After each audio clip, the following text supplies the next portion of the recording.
Thank you, Peter. Good afternoon, companions. Delighted to see so many of you have joined us this afternoon. I think 84 or 88 in the end, I think, registered for this talk, which is excellent. I hope you're all having an enjoyable weekend. Rest assured we have something quite special for you this afternoon. So welcome to the latest edition of the Provincial Speaker Series, and those of you that were here with us for the last edition will know that we had a guest speaker from California, excellent companion Michael Ramos, who gave us an excellent and very enjoyable talk on the Royal Arch in America, a Californian perspective. And for this edition, we have pulled out all the stops, and we have another headline speaker, and we will be in a moment I'll be handing over to Most Excellent Companion Edmund D.Harrison, who's going to give us a talk on continuing the theme of the Royal Arch in America, a talk entitled Light from the West. Now, before I go over to Ted, I'm going to give you a bit of a build-up. Ted, I'm not going to go through your whole Masonic CV because we'll be here all afternoon and evening, I suspect, but just to give a few highlights, Ted's had quite a remarkable Masonic career, and he was the Deputy Grand Master of the 1st Manhattan District from 1996 to 1998. He was the Grand High Priest of the State of New York Royal Arch Masons from 2002 to 2003. Regional Deputy for the Latin America for the General Grand Chapter of Royal Arch Masons International from 2003 to 2005. And from 2011 to 2004, he was the General Grand High Priest for the General Grand Chapter of Royal Arch Masons International, in which capacity he supervised in excess of 160,000 Masons internationally. And I believe he has chapters named after him in various parts of Latin America. Today, I believe Ted still serves the General Grand Chapter in the capacity of Chairman of the Board of International Masonic Affairs. He's no stranger to us in Essex because in 2016 he joined us via a transatlantic video link for the Chingford Combined Chapter when he gave us a talk in company with some other Masons from America. I was present on that occasion, and it was a very enjoyable talk, and I'm very much looking forward to the talk that we're going to receive this afternoon. So Ted, thank you very much for sparing the time to be with us this afternoon. We're very grateful that you can spare that time, very privileged to have you with us, and very much looking forward to hearing you speak this afternoon. Thank you very much. It's a great pleasure for me.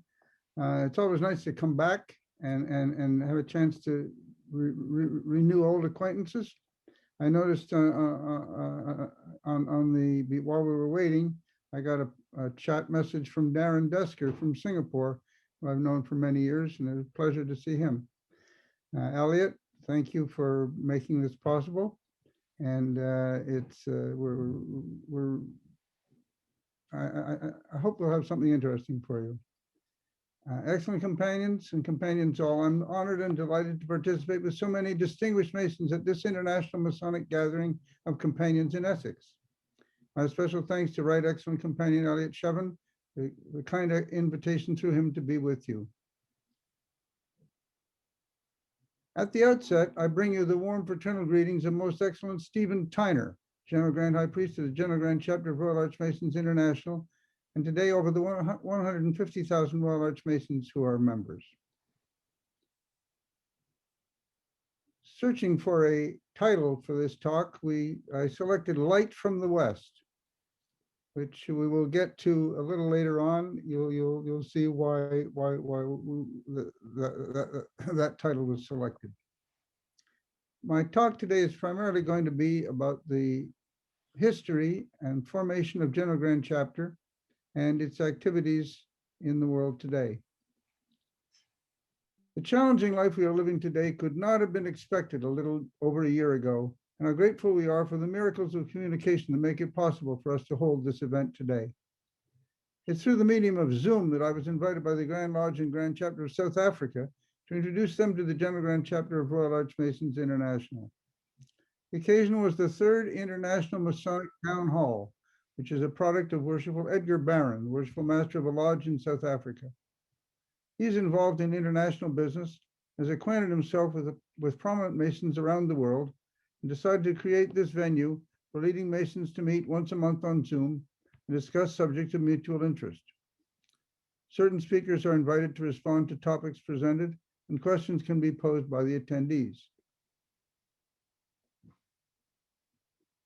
Grand Masters from New York, other jurisdictions in the northeast of the USA, from Quebec, Ontario, Manitoba in Canada, Arizona, Mexico, Latin America, Lebanon, Bulgaria, India, several others, and of course, South Africa are regular attendees. There are a couple of sovereign grand commanders of the Scottish Rite, and I was invited to represent General Grand Chapter from the Royal Arch.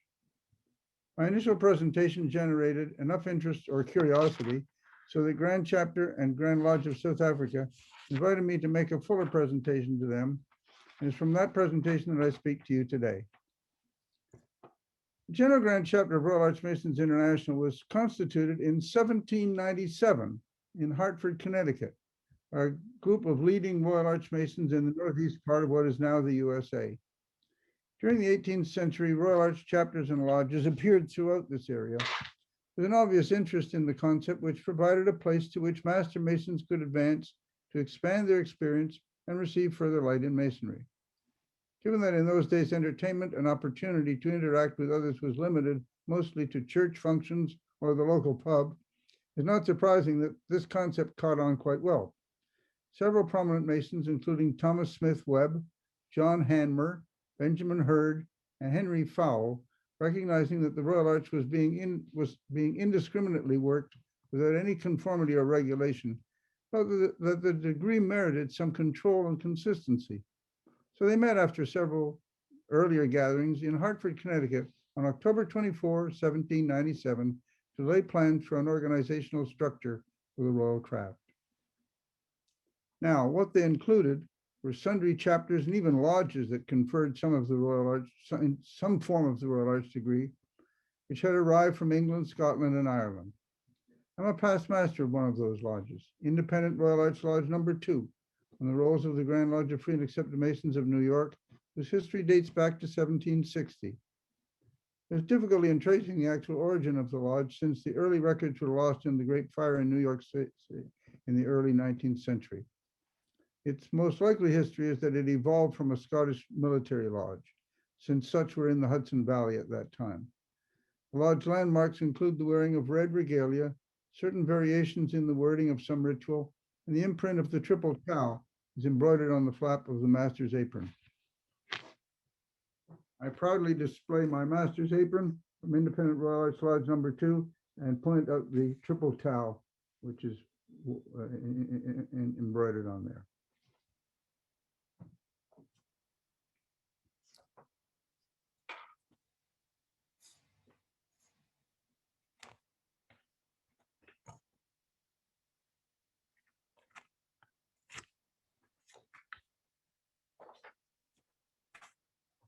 It is known that this lodge conferred the Royal Arch degree, and as a testament to that, when I was master of the lodge in 1995, I was able to convince the Grand Master at that time to permit us to confer the degree on real candidates in open lodge. That is a craft lodge conferring the Royal Arch degree under craft regulation.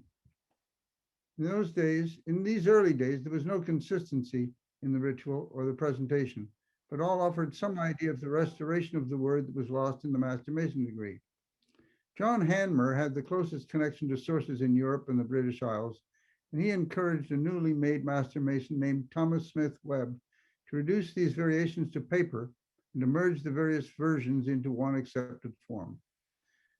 Webb was an underage candidate when he was raised in a lodge in Keene, New Hampshire. When this was discovered, the lodge was reprimanded and lost its charter. There was no penalty given to Webb. He was an extraordinarily bright man, and during the course of his life was involved in the development of Masonry in general in New England, especially in the Royal Arch and Knights Templar. He was located at times in Albany, New York, but spent most of his life in Boston, Massachusetts, and Providence, Rhode Island, where a substantial monument to his memory is displayed to this day. The degree had been introduced by immigrants from England, Scotland, and Ireland, and by traveling military lodges. At this meeting, Webb presented his suggested version of the work, and after much discussion, the Grand Chapter of Northeast was formed and assumed control of 4 degrees, which were to be the essence of the American Royal Arch system.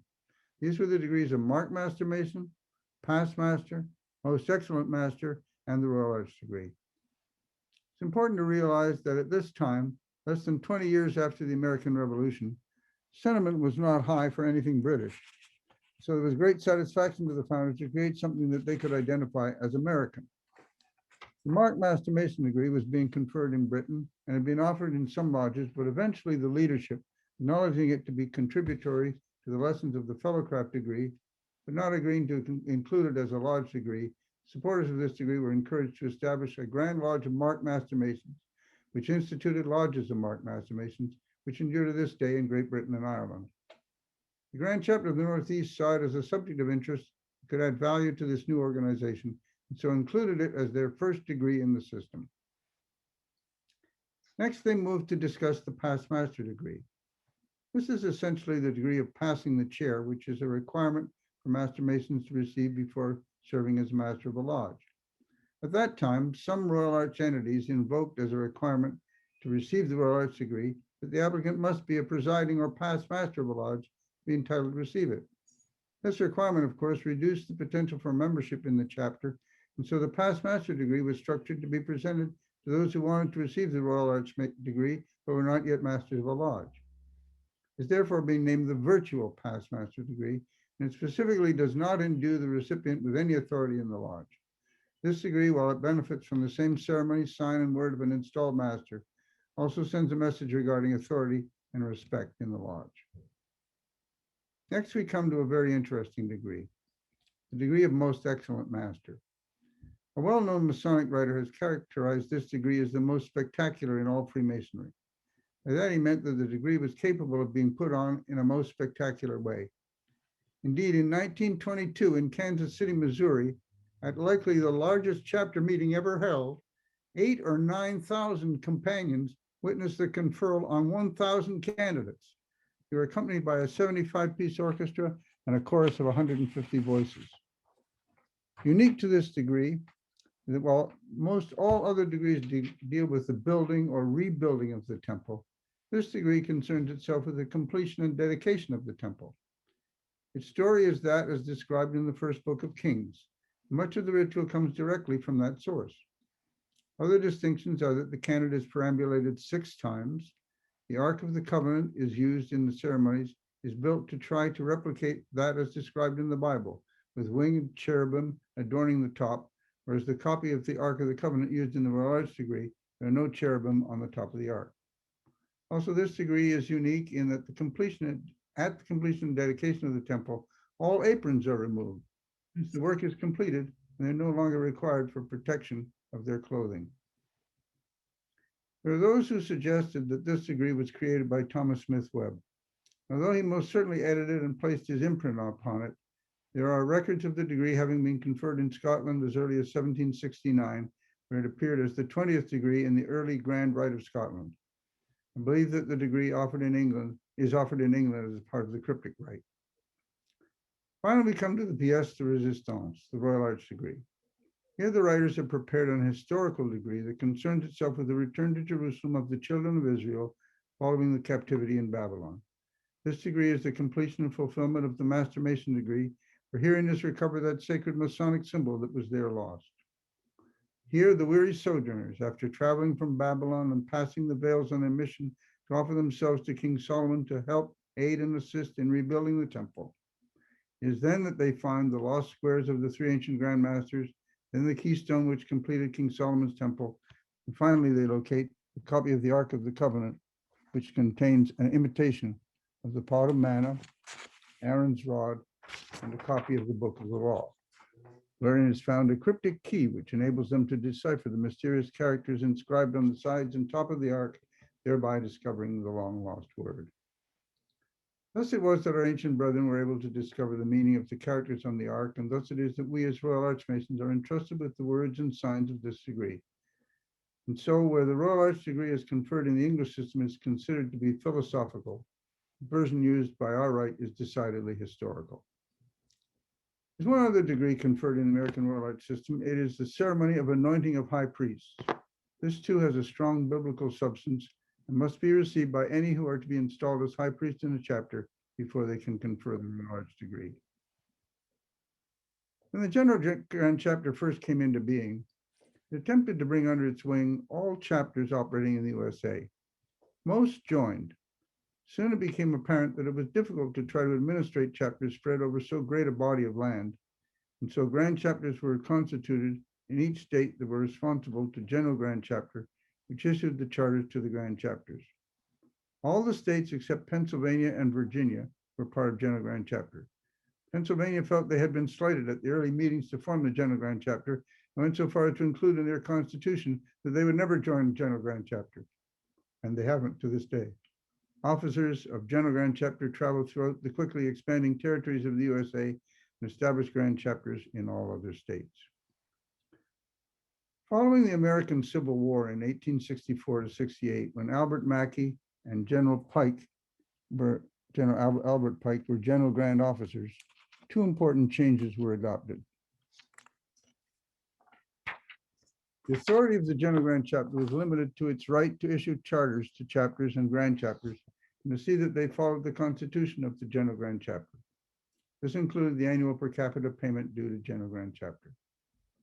General Grand Chapter was the custodian of the ritual for the 4 degrees, which was then reduced to writing, and all new chapters or grand chapters were obliged to follow it.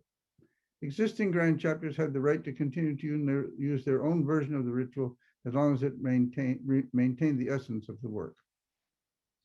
All other administration and issues were now to be handled at the local grand chapter, and General Grand Chapter could only interfere in these matters if asked by the grand chapter to mediate or assist. At the start of the Second World War in 1939, USA did not enter the war until 1941, but Canada, as a member of the British Empire, was involved from the start. Officers of General Grand Chapter were sympathetic to their Canadian companions and offered to them to join General Grand Chapter with no fee, pay per capita at the USA rate, and the freedom to withdraw from the General Grand Chapter at any time without penalty. They were also permitted to continue to use their own ritual. Alberta, Saskatchewan, and Manitoba took advantage of this offer and continue as members to this day.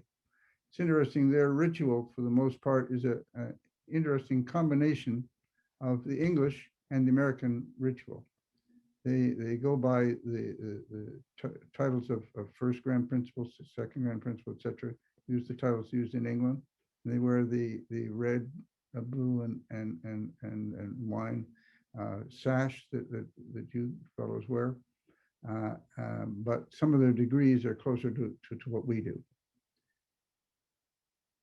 As an aside, I was born and raised in Canada. My father was a career military officer in the Canadian Army. He served in Italy and was killed there in 1944. He's buried at the Commonwealth Cemetery in Gradara near Rimini on the northeast coast. A few years ago, while attending the annual communication of the Grand Loge National Française, at the banquet, I was seated next to the Grand Master of the Grand Orient of Italy, Most Worshipful Gustavo Raffi. He did not speak much English. My Italian left a lot to be desired, but somehow I was able to ask where he lived in Italy. He responded, Rimini. I noted that I had visited Rimini, and he asked for what reason. I stated to visit my father's grave in Gradara. He replied, that must be the Commonwealth Cemetery there. I acknowledged yes. And he then asked me to write my father's name on a paper for him. Put the paper in his pocket, and nothing further was said of it. 6 months later, I received an email from the Grand Secretary of the Grand Chapter of Italy with a photo attached of the officers of the Grand Chapter of Italy kneeling at my father's grave where they had placed flowers. This is why international Masonry is such an important part of my life. We experience that Masonic bond that transcends political borders and unites us as one common bond for a society of friends and brothers and companions. Following the Second World War, American troops were stationed around the globe, and many were Masons who became active as Masonry came out from hiding and as lodges were being formed. So too, chapters of Royal Archmasons were being established, and General Grand Chapter was actively involved in formalizing the establishment of chapters and grand chapters. Today, General Grand Chapter has 16 grand chapters in Europe, Africa, 10 in Latin America, 45 in the USA and Canada, and one in the Philippines in the Far East. The US and Canada are divided into 7 regions, each having a Deputy General Grand High Priest responsible for the companions in that area. Internationally, we divide Latin America into 3 regions, Far East into 1 region, and Europe, Africa as 1 region. We only act on invitation from a regular Grand Lodge to enter a given jurisdiction. General Grand Chapter meets every 3 years at a triennial convocation. The last was at the end of November 2020, was held virtually on Zoom. General Grand Chapter offers several awards and honors, including gold, silver, and bronze medals, a ritual award, a military service award, recognition for Grand High Priests, the F.M. Kirby Award for retired Grand Officers who continue to work in the quarries, recognition for those who contribute to our Royal Arch Research Assistance Charity, and the Sweetheart Award for the ladies. The charity of General Grand Chapter, Royal Arch Research Assistance, funds research in central auditory processing disorder, a hearing disorder that affects children and is common to those with autism. RARA has provided hundreds of thousands of dollars to this research. The organization is governed by the General Grand High Priest, General Grand King, and General Grand Scribe, who, with the General Grand Treasurer and General Grand Secretary, are elected officers. Sitting and past Grand Officers of member chapters have a vote. Members of other Royal Arch entities are welcomed at the triennial, and associate membership is available to those who wish to benefit from the association without being obliged to full membership. Our goal is to promote unity and harmony in Masonry. We offer a universal body that respects Masonic tradition while transcending political borders. It said that when you tie about your waist the red bordered apron of a Royal Arch Mason, you're symbolically tying about your waist the white lambskin apron of a Master Mason. Your first duty is now, always has been, and shall be forever to the Old Mother Lodge. For there you receive the highest degree you will ever receive this side of paradise, the degree of Master Mason. The beautiful ceremonies which you pass on your Masonic journey, the warm glow that bathes your soul at exaltation, carry with them a solemn obligation. That you take back to your Mother Lodge your newfound inspiration and illumination. For thus you will become a better Royal Arch Mason and a better Master Mason. I hope that this story has been interesting to you. I've tried to explain the structure of the General Grand Chapter and point out its differences with the system that you employ. There are several ways to tell a story and spread further light in Masonry. We suggest that the General Grand Chapter offers a special format that links the companion chapter and Grand Chapter, minimizing the difference created by borders, language, and customs, linking us together in one common mass. Lodges and Grand Lodges cannot do this. There's no international supervisory body that governs the Grand Lodges and binds them together, such as General Grand Chapter provides to Royal Arch Grand Chapters. We are, of course, limited by budget to what we can do due to travel costs. We are constantly striving to do more with what we do have. With modern innovations to communication constantly being presented, we aim to capitalize on these mediums to draw each companion into a closer bond with each other. A few years ago, we had a disagreement with the Grand Chapter of Austria. My predecessor deemed it necessary to suspend their charter. When I became General Grand High Priest, I was soon contacted by the Grand High Priest of Austria, seeking to meet to discuss how we could reconnect. He offered to fly to New York to meet with me to discuss this. He did so, and we met at the airport and addressed the problem. The problem was that they had introduced a new ritual, which is not authorized by General Grand Chapter. I suggested that if they could have a minimum of 3 chapters working our ritual, we could consider them as a Grand Chapter, since that was the minimum requirement to form a Grand Chapter.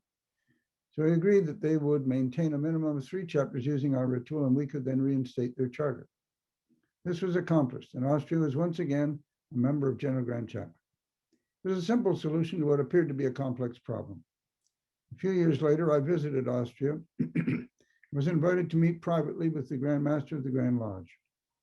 He advised me that he had a gift for me, but he wanted to explain, said it was a used book. He expressed his gratitude at my solution in solving the charter problem, and suggested that he wanted to give me this book as a token to remember that occasion. He said he saw me as providing leadership from the West. The book is in German, but it's entitled Light from the West. And it concerns itself with the Allies' efforts to save Europe and restore Germany in the Second World War. And it is entitled that the Allies were coming from the West and provided that great benefit to Europe, working with Britain and the other Allies. The letter the Grand Master wrote, Dear Brother Ted, I remember with pleasure our brief correspondence last year, which also included a planned meeting this year in America. In the meantime, I've discovered in a secondhand bookshop, something particularly valuable. Dr. Ferdinand von Claes was a brother of Zu den Drei Bergen, Three Mountains Lodge in Innsbruck, and shortly after the Second World War, a diplomat in the United States of America. He then wrote this book, Licht om den Westen, Der Geist der Neuen Welt, Light from the West, the Spirit of the New World. About this period, which he found particularly valuable, and extended horizons gained during it. The contents of the book can be summed up in one sentence. There are excellent works and whole libraries about the various ideas of American life, but I found none that summed up the spiritual wealth of this continent. After the unimaginably tragic turmoil through the dominance of the National Socialism Europe, and thus also Austria truly received light from the West, light on which our present democratic Central Europe dedicated to human rights has been founded. As a simple citizen of Austria and so representative of my fatherland, I'd like to offer you, as representative of your fatherland, which gave that light, never-ending gratitude. As an expression of this deep gratitude, may I present you with this book by Brother Claes, in excellent condition, although acquired in a second hand. May it be a symbol of our solidarity, which has the roots in that light, indeed a truly Masonic one, that came to us from the West. Yours in gratitude for the Freemasonry you represent, Nicholas Schweitzer, Grand Master. The book, Light from the West, which I've displayed for you here, I have as a very personal memo. Let's hope that we can find more opportunities to do acts of kindness, to fulfill our reciprocal duties of love and friendship. We envision the day when a Royal Archmason will be a citizen of the world devoted to uniting companions everywhere. We hope we can join with you in this quest. Thank you, my companions. Then the first question is from excellent companion Elliot Shevin, who is our third provincial Grand Principal. Do you want to? Thank you. I'll start the ball rolling. I know there's lots of questions, but I'll ask the first question. First of all, Ted, I know that everyone shares the same sentiment as me when I say how wonderful that was, and how it was wonderful in terms of the history, our understanding of the Royal Arch, how it fits together, and of course your very personal story. My question is, over the last year, as you mentioned, it's been a tumultuous time for all of us for obvious reasons. And I just wonder if, with your global knowledge of the Holy Royal Arch and the connections that you have, how you would summarize the impact it's had across the world on our order. Okay. As the pandemic has affected lodges, it's also, of course, affected chapters. In the US, the jurisdictions are governed by the Grand Master, and his decisions for the lodges is carried through into the chapters, councils, and commanderies. So I can speak most clearly for New York. We have a very active Grand Master who has kept things rolling. His dictum through this has been Masonry doesn't stop. And he's made things happen with regular Zoom meetings. They have adopted a ritual to be the pandemic ritual, which allows for the 6-foot distancing, the masks, and makes provisions for all the situations that are there. Of course, you can't conduct the candidate around because you can't touch them, you can't get close to them. But they've dealt with all of that. And there are those who say, well, this doesn't give the candidate the full scope of the degree. But the answer to that is maybe better they get this than nothing. And because we have some 3,000 candidates in New York waiting to be raised in Freemasonry. And we're keeping them as busy as we can with Zoom gatherings and discussions and history and talks and interaction, whatever we can come up with.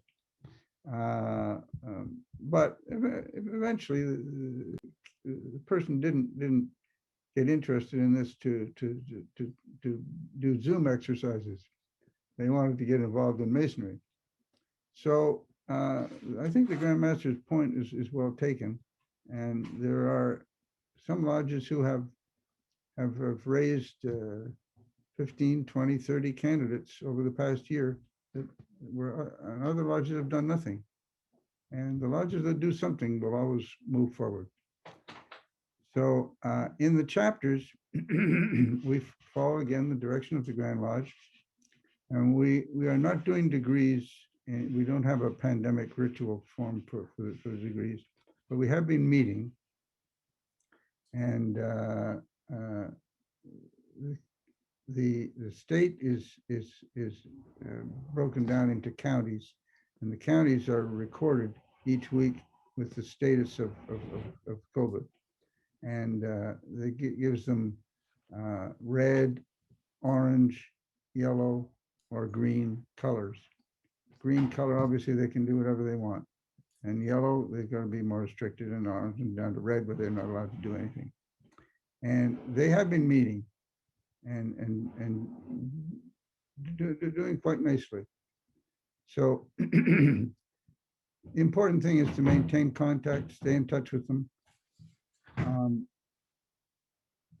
Around the world, I've found in Europe, many of the chapters are unfortunately not doing anything. The grand chapters are barely communicating on Zoom. And we've been trying hard to stimulate things over there.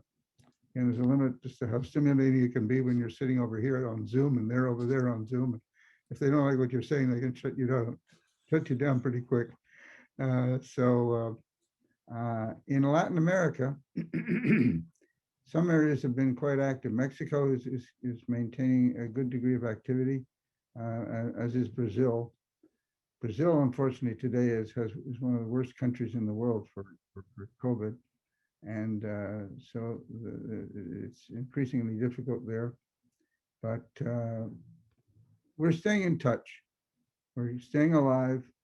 We're not taking any chances. And gradually beginning to see some light at the end of the tunnel. We've got some events planned in New York this summer. We always do. We have an outdoor Mark Master Mason degree. We always do in August, and that's scheduled, and hopefully will take place. And eventually we'll get back to doing what we used to do. It's a sad time for all, but we have to be cautious. We have to be careful. Can't take chances. I'm very lucky myself. I haven't had any infection at all. I've had my 2 shots, and so I'm hopefully, if I keep wearing my mask and social distancing and not shaking hands and washing my hands far too often, I'll be able to get through this. So that's pretty much the state of affairs, Elliot. Thank you. Thanks, Ted. Thank you very much, sir. The next question is coming from our Provincial Director of Ceremonies, excellent companion, Joe Shearer. Good evening, Ted. Thanks very much for your time this evening. That was a very interesting talk. I just wanted to get some perspective. Your jurisdiction, how many chapters work under your jurisdiction, how many companions, and you mentioned something about your ritual. Do you have a standardized ritual for all chapters within your jurisdiction? Well, our jurisdiction is the world. So yes, we do have our own ritual, which was researched and created essentially by Thomas Smith Webb. And that if a group comes along and wants to start a new chapter, a new grand chapter, that's the work we give them. It is the basic message in the degrees in our work is essentially the same in all grand chapters in the U.S. There are changes in words and expressions and whatnot from one jurisdiction to another, but it's essentially the same message. We get other little peculiarities, like in our work, the Royal Arch Captain and the veils are seated in the north of the lodge room. In many of the other jurisdictions, they're on the south. Well, that hardly makes any big. It's not a big deal. It's just one of those things. But yes, that is the ritual that we use, and our grand chapters in Europe and Africa and Latin America use that ritual. It has been translated, and they use it in the language of their home, and translations are, as you can appreciate, it's quite complicated to translate all those degrees, and yeah. We've had it done, and it works very well. Do you know how does it compare to? I mean, obviously the ritual that we use in the UK, we have several different varieties, flavors, if you like, under the Supreme Grand Chapter. How does your ritual compare, or is it more closely comparable to perhaps something that might be used in Scotland? It's much closer to Scotland. Scotland doesn't have all the work that we do, but for example, they have their I think their Royal Arch degree would be divided into, our Royal Arch degree would be divided into 2 degrees for them. They have the Royal Arch, and they have the passing the veils. And there was a time when I was fairly familiar with that, but that time has passed. That's all I remember at the moment. But certainly, it does not have the lectures and the philosophical aspect that you offer in the dramatic rite. Excellent. Thanks very much. My pleasure. We have another question from excellent companion David Wilson, who is an assistant to the Provincial Grand Principals. David, do you want to go with your question? Yes, thank you very much. I was just wondering, as an international organisation, do you have any chapters in England? No, we do not. And that's short and sweet then. Yeah. No, well, there's very good reason, David. First of all, we don't go into any jurisdiction without the blessing of the Grand Lodge. And I rather doubt the Grand Lodge would be inclined to give us their blessing. Okay, it's just that on your website, you had England as listed. And I assumed that so you had chapters here, but obviously not. Was it England, or maybe we forgot to say New England? No, it said England. England. Well, no, that's a definite error. Ah, right. I'm sorry about that. I'm very unhappy with the situation concerning the General Grand Chapter and the Supreme Grand Chapter of England, because we don't have any communication, and we have good communication with Scotland, communication with Ireland, but no communication with England. And I think that's unfortunate, because there's things we could do together. We could support one another. There are places where you have chapters and we have chapters in the same country. For example, Austria, I was talking about Austria, you have chapters there.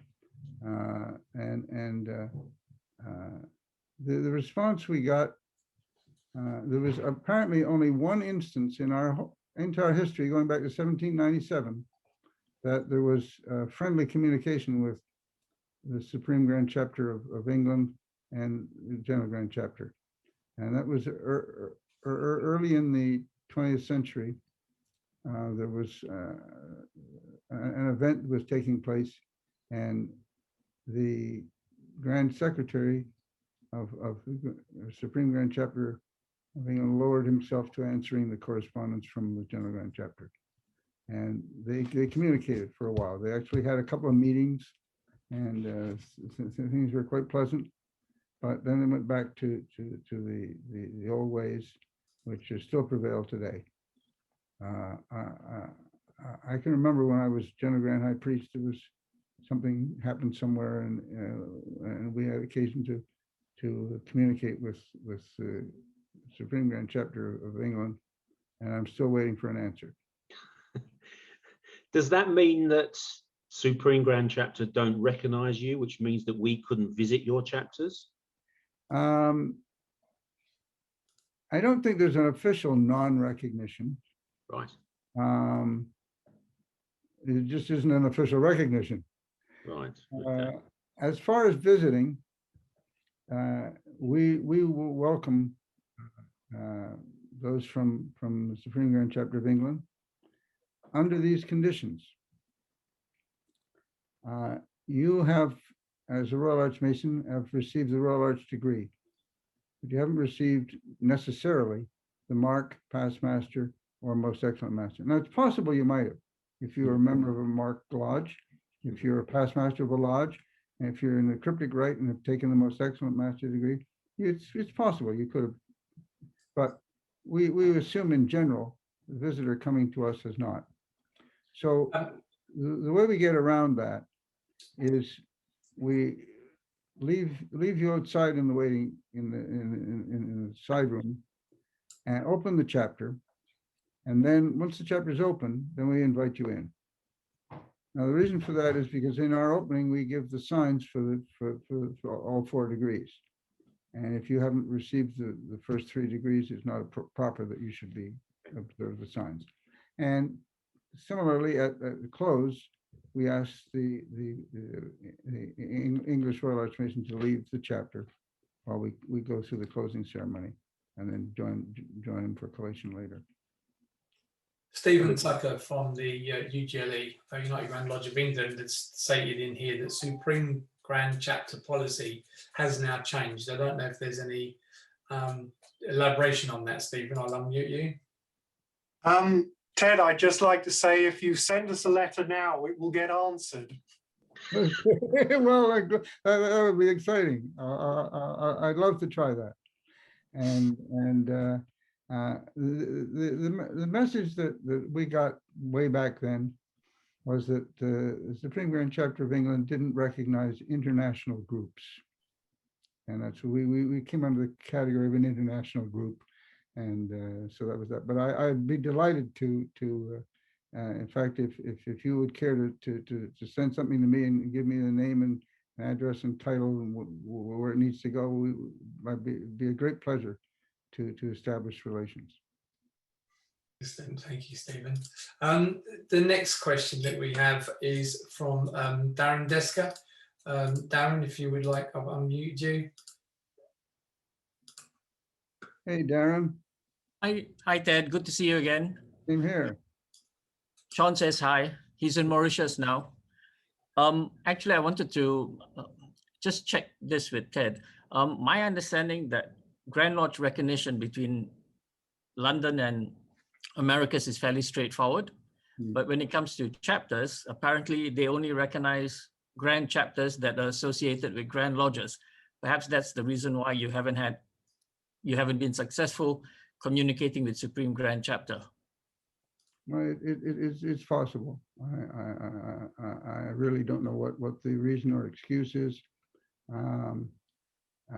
Grand chapters in the USA are under the ultimate control of the Grand Lodge, in whatever the jurisdiction they're in. The Grand Lodge is supreme as far as any Masonic decisions are concerned. So the Grand Chapter has to be subordinate to the Grand Lodge. So I don't know if that doesn't qualify as being a part of the Grand Lodge. Association is very close between the Grand Lodge and the Grand Chapter in the USA. Grand Chapter never has any major function without inviting the Grand Master. The Grand Chapter officers attend at the annual communication of Grand Lodge, and we have very close participation. Quite a number of Grand Masters have been Grand High Priests, and so I think there's probably the biggest reason for separation is that people haven't sat down and tried to come together. And I don't think there's any real reason. There have been some fabricated reasons, but we are recognized by Grand Lodges around the world. Every country we're in, we have the permission of the Grand Lodge to be there, and we work closely with them. And that includes some pretty substantial jurisdictions. Italy, France, Austria, and then you get into some of the smaller countries. Greece, Cyprus, Romania. We're chartering a new Grand Chapter in Serbia later this year. And those are all with the blessing of the Grand Master and the Grand Lodge. Thank you for that, sir. I'm not sure if there are any more questions. If there are, please make it known. I think that's the questions done now. So I'd like to hand back to excellent companion Nick Franklin, who is our Deputy Grand Superintendent in charge. Thank you, sir. Thank you, Peter, and thanks for getting my title correct, almost. I've got there in the end, sir. So Ted, on behalf of everybody present here today, I'd like to thank you for your time today, and thank you for sharing your story about the General Grand Chapter and your story about your experiences as well. It's been very interesting. In fact, it's perfect complement to the presentation we received in our last edition of the speaker series when we had Michael Ramos here, and as a result of these two presentations, I'm sure we all feel much more well informed about the Royal Arch in America. I did tell Michael Ramos during his presentation that I have relatives in California, and at some stage in the future I shall be going out there and hope to attend a meeting. And I have received all of the degrees of which you spoke, so I shall look forward to being able to attend a full meeting. Right, that'll be good. But like you, over here, we're striving hard to remain engaged with all our companions, which is very difficult in the current circumstances. But I'm very grateful for your contribution today. That's helped us to do that today. And as a token of our gratitude, we would like to just make a charitable donation on your behalf to your favourite charity. I believe Elliot may have spoken to you about this already, and I think your nominated charity is the one of which you spoke during your talk, and that's the Royal Arch Research Assistance, which is the charity of General Grand Chapter, which supports research in central auditory perception disorder. So Ted, I shall be very pleased to authorise our Provincial Grand Treasurer to make a payment to that charity in the amount of £250 on your behalf. That's very kind of you. Thank you very, very much. It'll be much recognized and much appreciated. Well, yeah, thank you, Ted. So that will be winging its way over to the account over the next couple of days. And I do thank you again for your time today. I'm sure everybody that was here very much enjoyed what you had to say. And I don't know if have you spent any time in England yourself? I have some family in England. A cousin who was born in Canada who lives in Wanstead in north of London, and another cousin who was the the son of one of my uncles who lives in Kent. And I have a cousin going back to related to my grandmother, who's up in the north of England. So I have no excuse for not coming.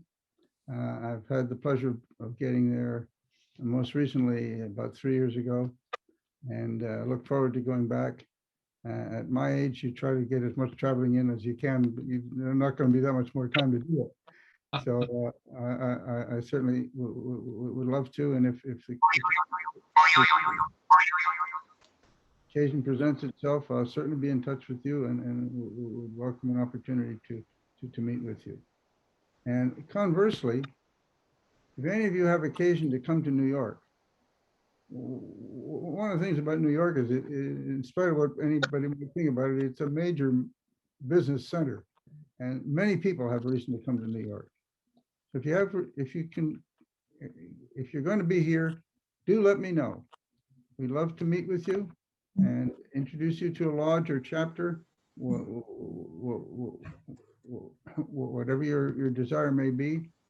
I'm a member of a lodge called John Philip Sousa Lodge, which the first John Philip Sousa Lodge was in Lisbon, Portugal.